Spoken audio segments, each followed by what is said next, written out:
Hi! இன்னைக்கு நம்ம என்ன பார்க்க போறோம்னா, ஜாவால ஊப்ஸ் கான்செப்ட்ல இன்டர்ஃபேஸ்னா என்னங்கிறத பார்க்க போறோம். இன்டர்ஃபேஸ்னா என்னன்னா, பை டிஃபால்ட்டாவே இன்டர்ஃபேஸ் வந்து ஒரு அப்ஸ்ட்ராக்ட். ஏன் அப்ஸ்ட்ராக்ட்னா அப்ஸ்ட்ராக்ட்னா என்னது? அப்ஸ்ட்ராக்ட் மூலமா நம்ம வந்து எந்த எந்த இன்ஃபர்மேஷன் வந்து யூசருக்கு தெரியணுமோ வியூ பண்ணி காமிக்கும். எந்த இன்ஃபர்மேஷன் வந்து யூசருக்கு தெரிய வேண்டாமோ அதை வந்து நம்ம அப்ஸ்ட்ராக்ட் மூலமா ஹைட் பண்ணி காமிப்போமா? அதான் abstract is the process of hiding a certain information and show the essential information to the user. இது வந்து நம்ம அப்ஸ்ட்ராக்ட் மூலமா பண்றோமா? இப்போ அதே இதுதான் நம்ம இன்டர்ஃபேஸ் மூலமா பண்ண போறோம். அதுக்கு இதுக்கும் சில டிஃபரன்ஸ் உண்டு. அது என்னங்கிறது நம்ம அடுத்தடுத்து பார்ப்போம். இன்டர்ஃபேஸ் வந்து எப்படி டிஃபைன் பண்ணோம்னா, நம்ம வந்து இன்டர்ஃபேஸ் கீவேர்ட் மூலமா தான் நம்ம வந்து இன்டர்ஃபேஸை டிஃபைன் பண்ண முடியும். இன்டர்ஃபேஸ் வந்து எப்படி இருக்கணும்னா, அது வந்து பப்ளிக் ஆர் டிஃபால்ட்டா தான் இருக்கணும். அது வந்து பிரைவேட் ப்ரொடெக்டட் அண்ட் ஃபைனலா இருக்கக்கூடாது. ஏன் பிரைவேட் ப்ரொடெக்டட் அண்ட் ஃபைனலா இருக்கக்கூடாதுன்னா, நம்ம வந்து அப்ஸ்ட்ராக்ட் கிளாஸுக்கு ஒரு ரூல்ஸ் பார்த்தோமா? அப்ஸ்ட்ராக்ட் கிளாஸ இன்ஹெரிட் பண்ற சப் கிளாஸ் வந்து அதுல இருக்க மெம்பர்ஸ் எல்லா அப்ஸ்ட்ராக்ட் மெத்தடையும் இன்ஹெரிட் பண்ணணும். அண்ட் அதுல இருக்க சில மெம்பர்ஸ் எந்த மெம்பர்ஸ் தேவையோ அதை வந்து நம்ம வந்து இன்ஹெரிட் பண்ணுவோம். அந்த ஒரு விஷயத்துக்காக தான் இது வந்து பப்ளிக்கா டிஃபால்ட்டா இருக்கணும், பிரைவேட் ப்ரொடெக்டட் அண்ட் ஃபைனலா இருக்கக்கூடாது. இதுதான் நம்ம இதில் பார்க்க போறோம். அது என்ன சொல்லியிருக்கேன், interface are define with keyword interface. Interface keyword interface மூலமா டிஃபைன் பண்ணியிருக்கோம். Interface are assume to have either public default access, otherwise they cannot be marked as the private protector or final. அது வந்து அதான் பிரைவேட் ப்ராடக்ட் ஆர் ஃபைனலா mark பண்ணக்கூடாது. By default interface வந்து ஒரு அப்ஸ்ட்ராக்ட்ங்கிறத பார்த்தோம்.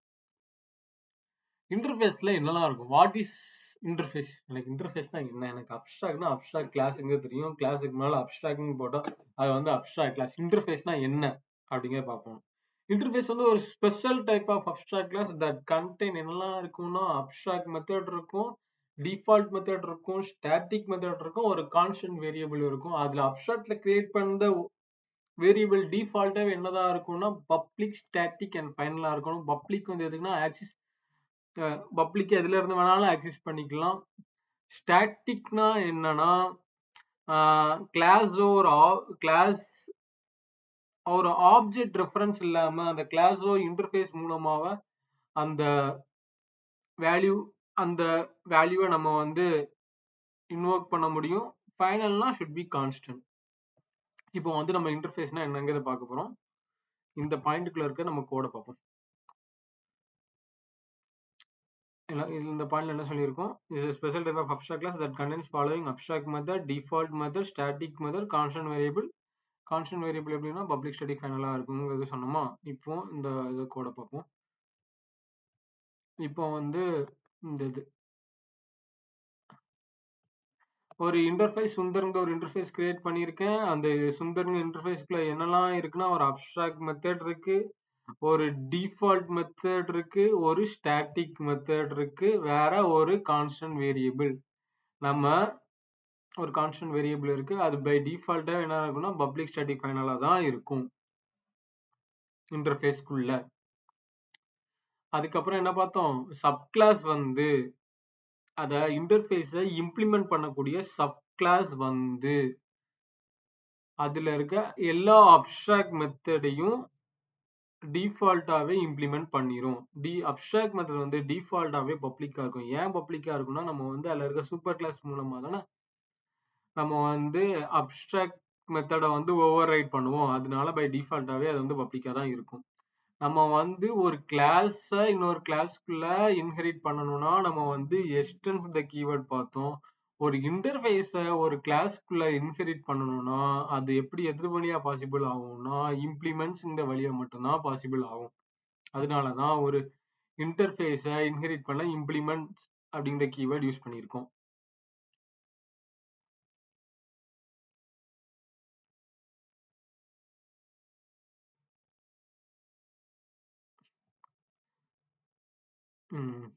அதுக்கப்புறம் இப்போ இந்த பர்சன் இந்த கிளாஸ் மூலமா நம்ம வந்து இதுல இருக்க மெத்தட் எல்லாம் எப்படி இன்வோக் பண்ணுங்கிறது பார்க்க போறோம்.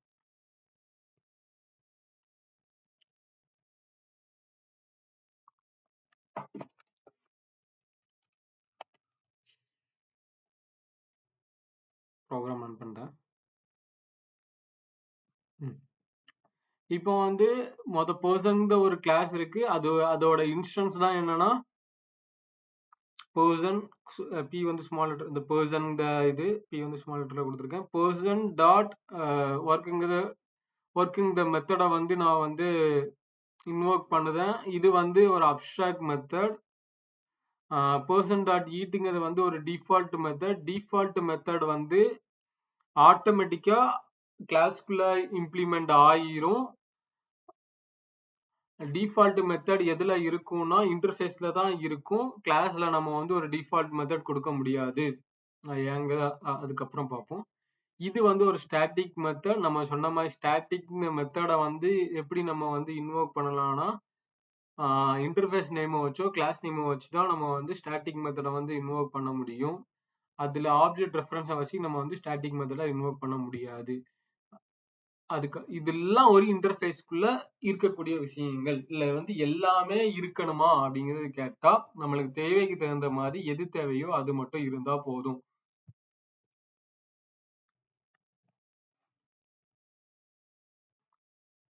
நம்ம வந்து அப்ஸ்ட்ராக்ட் மெத்தடை தான் இதுல வந்து அப்ஸ்ட்ராக்ட் வந்து டிஃபால்ட்டாவே பப்ளிக்கா இருக்கனால நம்ம வந்து அதை வந்து நம்ம இம்ப்ளிமெண்ட் பண்ணியே ஆகணும். டிஃபால்ட்டா இம்ப்ளிமெண்ட் பண்ண சொல்லி கேட்கும். நம்ம வந்து இன்டர்ஃபேஸா இம்ப்ளிமெண்ட் பண்ணும்போது. ஆனா டிஃபால்ட் மெத்தட் என்னன்னா பை டிஃபால்ட்டாவே அது இன்வோக் ஆகி தான் இருக்கும். அது வந்து நீங்க பர்சன் இந்த கிளாஸ் மூலம் ஆப்ஜெக்ட் ரெஃபரன்ஸ் மூலமா அந்த டிஃபால்ட் மெத்தடை ஆக்சஸ் பண்ண முடியும். ஸ்டாட்டிக் வந்து இந்த ஆப்ஜெக்ட் ரெஃபரன்ஸ்க்கு வச்சு நம்ம ஆக்சஸ் பண்ண முடியாது. நம்ம வந்து ஒரு ஸ்டாட்டிக் மெத்தட் வந்து இன்டர்ஃபேஸ்ல கொடுத்தோம்னா இன்டர்ஃபேஸ் நேம் வச்சு ஆக்சஸ் பண்ண முடியும். அண்ட் தென் கிளாஸ் நேம் கொடுத்தா கிளாஸ் நேம் வச்சு தான் ஆக்சஸ் பண்ண முடியும். இன்வோக் பண்ண முடியும். எல்லாம் ஒரே தான். அதான் by default variable inside interface are public static and final. அந்த வேரியபிள் வந்து பை டிஃபால்ட்டா பப்ளிக் ஸ்டாட்டிக் ஃபைனலா தான் இருக்கும். அதுக்கப்புறம் variable declare interface must be initialised at the place of is declaration as they are a final variable. நம்ம வந்து ஒரு வேரியபிள் டிக்ளேர் பண்றோம்னா இன்டர்ஃபேஸ்க்குள்ள அதை வேரியபிள் டிக்ளேர் பண்ணும் போதே நம்ம அப்பமே அந்த வேரியபிளுக்கு வந்து வேல்யூ இனிஷியலைஸ் பண்ணிரணும். அதுதான் சொல்ல வருது. இப்போ இப்போ வந்து இன்டர்ஃபேஸ்க்குள்ள ஸ்ட்ரிங் டைப் வந்து ஹியூமன்றது கொடுத்துருக்கோம்னா இது வந்து அந்த டைமே நம்ம இனிஷியலைஸ் பண்ணிருக்கோம். இப்போ நம்ம வந்து கொடுக்கலன்னா அது கம்பைலர் எரர் அடிக்கும். அந்த டைம் ஆஃப் இனிஷியலைஸ் பண்ணலைன்னா ஒரு இன்டர்ஃபேஸ்க்குள்ள ஒரு வேரியபிள் வந்து நம்ம இனிஷியலைஸ் பண்ணலன்னா அது ஒரு எரர் அடிக்கும். இந்த blank finally field type not have been initialized அப்படிங்கிற எரர் அடிக்கும். அதனால இதோட ரூல் என்னன்னா மஸ்ட் நம்ம வந்து இனிஷியலைஸ் பண்ணிடணும். இன்டர்ஃபேஸ்க்குள்ள ஒரு வேரியபிள்குள்ள வேல்யூ இனிஷியலைஸ் பண்ணிடணும்.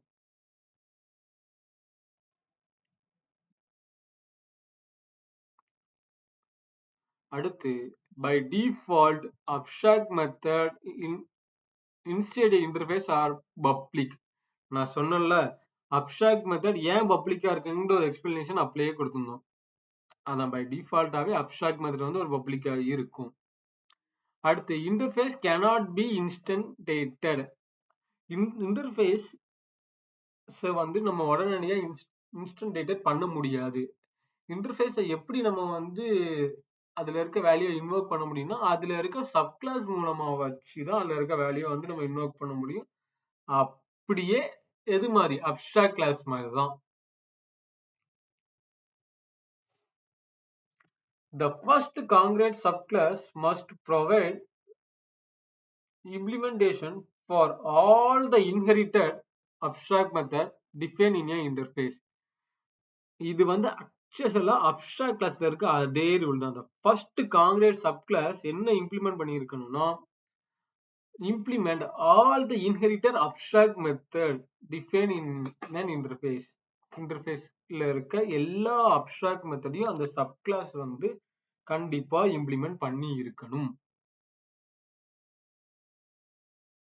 அதுக்கப்புறம் என்னன்னு பார்த்தோம், a class can extend only another class. இது நம்ம ஏற்கனவே பார்த்திருக்கோம். ஒரு கிளாஸ் வந்து ஒரு கிளாஸ மட்டும்தான் எக்ஸ்டெண்ட் பண்ண முடியுங்கிறது நம்ம ஆல்ரெடி பார்த்திருக்கோம் இன்ஹெரிட்டன்ல. இப்போ a class can implement multiple interface. ஒரு கிளாஸ் வந்து மல்டிபிள் இன்டர்ஃபேஸ இம்ப்ளிமெண்ட் பண்ண முடியும். அடுத்து class that cannot extend multiple classes. அதுதான் கிளாஸ் ஒன்னு தான் பண்ண முடியும்னா அது மல்டிபிள் பண்ண முடியாது, அது இன்னொரு பாயிண்ட். வேற class cannot extend an interface but can implement an interface. கிளாஸால இன்டர்ஃபேஸ எக்ஸ்டெண்ட் பண்ண முடியாது, ஆனா அதை இம்ப்ளிமெண்ட் பண்ண முடியும். ஆல்ரெடி நம்ம எதுக்கு பார்த்தோம், ஒரு கிளாஸ இன்னொரு கிளாஸ்க்குள்ள இன்ஹெரிட் பண்ணதுக்கு தான் எக்ஸ்டெண்ட் த கீவேர்ட். ஒரு இன்டர்ஃபேஸ ஒரு கிளாஸ்க்குள்ள இன்ஹெரிட் பண்ணணும்னா இம்ப்ளிமெண்ட் த கீவேர்ட். அந்த ஸ்டார்டிங்ல பார்த்தோமா, அதுக்குள்ள ரூல்ஸ் தான் இது. இப்போ செகண்ட் எக்ஸாம்பிள் போமா. இது வந்து ஒரு அப்ஸ்ட்ராக்ட் கிளாஸ் சுந்தர் இம்ப்ளிமெண்ட். ஒரு அப்ஸ்ட்ராக்ட் கிளாஸ் இம்ப்ளிமெண்ட் சுந்தர். இது வந்து ஒரு இன்டர்ஃபேஸ். இதுக்குள்ள ஒரு மெத்தட் கொடுத்துருக்கேன், void tech அப்படிங்கிற ஒரு மெத்தட் கொடுத்துருக்கேன். வேற கிளாஸ் ஐங்கிற ஒரு கிளாஸ் கொடுத்துருக்கேன். அது எக்ஸ்டென்ட் சுந்தர் இம்ப்ளிமெண்ட் பண்ணிருக்கு. வேற இது சுந்தர் இம்ப்ளிமெண்ட் பண்ணிருக்கனால சுந்தர் இன்டர்ஃபேஸ்க்குள்ள ஒரு அப்ஸ்ட்ராக்ட் மெத்தட் இருக்கும். அந்த அப்ஸ்ட்ராக்ட் மெத்தடையும் டிஃபால்ட்டாவே இம்ப்ளிமெண்ட் பண்ணிரும். இங்க தானே நம்ம பார்த்தோம், அப்ஸ்ட்ராக்ட் மெத்தட் வந்து டிஃபால்ட்டா இம்ப்ளிமெண்ட் பண்ணிரும். இது மூலமா சுந்தர் இம்ப்ளிமெண்ட் மூலமா இது வந்து சுந்தருங்க இன்டர்ஃபேஸையும் உள்ள இருக்க மெத்தட்ஸ் அண்ட் ப்ராப்பர்ட்டிஸை எக்ஸிஸ்ட் பண்ணும். அதனால சுந்தர் இன்டர்ஃபேஸ்க்குள்ள ஒரு அப்ஸ்ட்ராக்ட் மெத்தட் இருக்கு, அதனால அது அப்ஸ்ட்ராக்ட் மெத்தடை ஓவர் ரைட் பண்ணிருக்கு. இப்போ இதை ரன் பண்ணி பார்ப்போம் கோட்ல. இப்போ இதை கமாண்ட் பண்ணிடுவோம். இதை கமாண்ட் பண்ணிட்டு இப்போ இதை ரன் பண்ணி பார்த்தா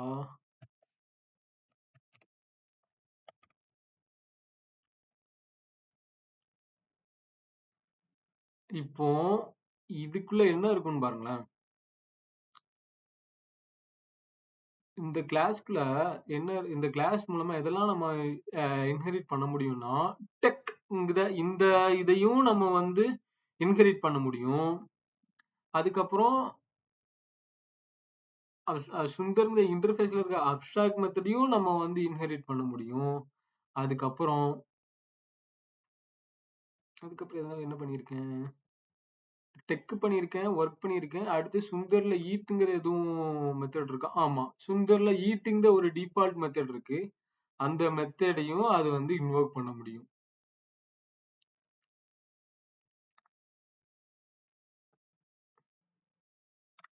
இது எப்படி இன்வோக் பண்ணுங்க அந்த இது நம்ம ஃப்ளோ பார்த்தோம்ல. சுந்தருங்க இம்ப்ளிமெண்ட் பண்ணது, சுந்தருங்க இம்ப்ளிமெண்ட் மூலமா சுந்தர் இந்த இம்ப்ளிமெண்ட் கிளாஸ்க்குள்ள இருக்க மெத்தட்ஸ் எல்லாமே அது இன்வோக் பண்ணும். அண்ட் சுந்தர் இந்த இம்ப்ளிமெண்ட் கிளாஸ் வந்து எதை இம்ப்ளிமெண்ட் பண்ணதுன்னா சுந்தர் இந்த இன்டர்ஃபேஸை இம்ப்ளிமெண்ட் பண்ணுது. அப்பனா நான் வந்து சுந்தர் இம்ப்ளிமெண்ட் இந்த கிளாஸை வந்து என்னோட கிளாஸ்ல எக்ஸ்டெண்ட் பண்ணாலே போதும். இந்த கிளாஸுக்கு ஒரு ஆப்ஜெக்ட் ரெஃபரன்ஸ் கிரியேட் பண்ணி நான் சுந்தர் இம்ப்ளிமெண்ட் கிளாஸ்ல இருக்க மெத்தட்ஸ் அண்ட் ப்ராப்பர்ட்டிஸ் எல்லாம் நான் இன்வோக் பண்ண முடியும். அண்ட் தென் அந்த இன்டர்ஃபேஸ் சுந்தர்ங்க இருக்க மெத்தட்ஸ் அண்ட் ப்ராப்பர்ட்டிஸ் எல்லாமே நான் வந்து இன்வோக் பண்ண முடியும். அதுல நம்ம பார்த்த மாதிரி டிஃபால்ட் மெத்தட் வந்து ஆட்டோமேட்டிக்காவே கிளாஸ்ல இம்ப்ளிமெண்ட் ஆயிரும். அதை வந்து நம்ம வந்து இங்க வந்து கிளாஸ்க்குள்ள திருப்பி டிக்ளேர் பண்ணணுமோ, அந்த மெத்தட் டிக்ளேர் பண்ணணுங்கிறது அவசியம் கிடையாது அப்படிங்கிறத பார்த்தோமா. அதனாலதான் இந்த கிளாஸை வச்சு இந்த இருக்க டெக்கையும் நம்ம ஆக்சஸ் பண்ண முடிஞ்சது, சுந்தர் அதுக்குள்ள இருக்க மெத்தடையும் ஆக்சஸ் பண்ண முடிஞ்சது. அதுக்கப்புறம் சுந்தர்ல இருக்க இன்டர்ஃபேஸ்ல இருக்க மெத்தட்ஸையும் நம்மளால ஆக்சஸ் பண்ண முடிஞ்சது. அதனாலதான் இந்த மூணு இது இந்த 3 மெத்தட் வந்து கால் ஆயிருக்கு. இப்போ அடுத்து என்ன பார்க்க போறோம்னா கிளாஸ் எக்ஸாம்பிள் பார்த்தோம்னா கிளாஸ் எக்ஸாம்பிள் பார்ப்போம். எக்ஸாம்பிள் 3. இப்போ எக்ஸாம்பிள் 3 நான் ஒரு ஃப்ளோல சொல்லியிருந்தேன். ஒரு செட் ஆஃப் ரூல் சொன்னோம்னா ஒரு கிளாஸ் வந்து ஒரு கிளாஸை மட்டும்தான் எக்ஸ்டென்ஸ் பண்ண முடியுங்க ஒரு ரூல் பார்த்தோமா, அதுதான் இது. ஒரு கிளாஸால இன்னொரு கிளாஸை மட்டும்தான் எக்ஸ்டெண்ட் பண்ண முடியும். Class can extends only in other class மட்டும்தான் பண்ண முடியும். இந்த ஒரு ரூல் பார்த்தோம். பட் ஒரு கிளாஸால மல்டிபிள் இன்டர்ஃபேஸை இம்ப்ளிமெண்ட் பண்ண முடியும். இந்த ரெண்டாவது ரூல் ஒன்று பார்த்தோமா, அதுக்குள்ள டெமோ தான் இது. இன்டர்ஃபேஸ் பங்க்னு ஒன்று இருக்கு. Bunk is like a petrol bunk, fuel station. இதை தான் நான் பங்குங்கிற ஒரு இன்டர்ஃபேஸ்க்குள்ள வச்சிருக்கேன். வேற இன்னொரு இன்டர்ஃபேஸ் வந்து மேனேஜருங்கிறத வச்சிருக்கேன். அந்த மேனேஜருக்கு என்ன மெத்தட்லாம் கொடுத்துருக்கோம், மார்னிங் ஷிஃப்ட், நைட் ஷிஃப்ட், இந்த டைமிங் மாதிரி கொடுத்துருக்கோம். பங்க்ல என்னதான் இருக்கலாம், பெட்ரோல் டேங்க், டீசல் டேங்க்ல இருக்க கெப்பாசிட்டி நான் வந்து கொடுத்துருக்கேன். இப்போ ஒரு கிளாஸ் இங்க இருக்கு. கிளாஸ் இந்த ஃபியூவல் ஸ்டேஷன். அந்த fuel station implements bunk and manager. இந்த ரெண்டு இன்டர்ஃபேஸை இம்ப்ளிமெண்ட் பண்ணுது. இது எதுக்குள்ள எக்ஸாம்பிள்னா கிளாஸ் கேன் இம்ப்ளிமெண்ட் மல்டிபிள் இன்டர்ஃபேஸ்க்குள்ள ஒரு எக்ஸாம்பிள். இப்போ இதுக்குள்ள இருக்க ஒரு ஃபியூவல் ஸ்டேஷனுக்குள்ள இருக்குத ஒரு மெத்தடையும் அதால இன்வோக் பண்ண முடியும், இன்ஹெரிட் பண்ண முடியும். மேனேஜர் இந்த இன்டர்ஃபேஸ்க்குள்ள இருக்க மெத்தடையும் அதால இன்ஹெரிட் பண்ண முடியும். அண்ட் சுந்தர் பங்கிங் த இன்டர்ஃபேஸ்க்குள்ள இருக்க மெத்தடையும் அதால இன்ஹெரிட் பண்ண முடியும். இப்போ அதை நம்ம ரன் பண்ணி பார்ப்போம்.